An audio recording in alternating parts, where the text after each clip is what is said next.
রব্বুল আলামিন বলেন, ওয়ালাকাদ আহিদনা ইলা আদামা মিন ক্বাবলু ফানাসিয়া ওয়া লাম নাজিদ লাহু আজমা।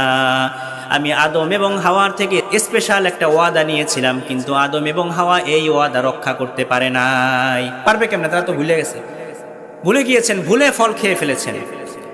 খাওয়ার সাথে সাথে যেটা হয়েছে, সর্বপ্রথম তাদের পরনে যে কাপড় ছিল এই কাপড় উড়ে গিয়েছে, তারা উলঙ্গ হয়ে গিয়েছেন। মনে রাখবেন, শয়তানের মিশন জান্নাতে যেটা ছিল দুনিয়াতেও সেইটাই। শয়তানের মিশন জান্নাতে ছিল আদমজাত, আদমের কাপড় খোলা, সে সেটাই করেছে। এবং দুনিয়াতেও দেখবেন যত ধোঁকা আছে সব কিছুর মেইন হচ্ছে, ওর টার্গেট হচ্ছে কাপড় খুলে ফেলা, ঠিক কিনা বলেন?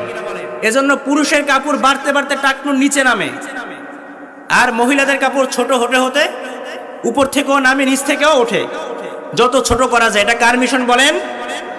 শয়তানের মিশন। নারীদের হচ্ছে ঢাকা থাকবে শরীর, আর পুরুষদের নাভি থেকে হাঁটু পর্যন্ত ঢাকা থাকলে এনাফ। কিন্তু পুরুষরা ঢাকে সব, স্যুট পরে, টাই পরে, ব্লেজার পরে, এদিকে টাকনুর নিচে প্যান্ট পরে, এরপর আবার শু কেস পরে, বাস একদম সব বাবু সাহেব, সব ঢাকা। আর ওনার বউরে নিয়ে রাস্তায় বেরোইছে, কিছু নাই গায়ে, ঠিক কিনা বলেন? এটা কার মিশন? শয়তানের মিশন।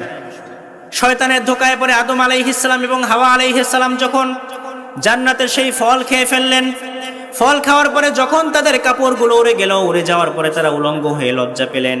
উলঙ্গ অবস্থায় তারা দৌড়াতে শুরু করলেন জান্নাতের মধ্যে। দৌড়াতে দৌড়াতে আদম এবং হাওয়া আলাইহিস সালাম যেই গাছের পাতা দিয়ে সেদিন তাদের লজ্জাস্থানটা ঢেকেছিলেন, সেই গাছের নাম ছিল তিন গাছ। সুবহানাল্লাহ পড়েন।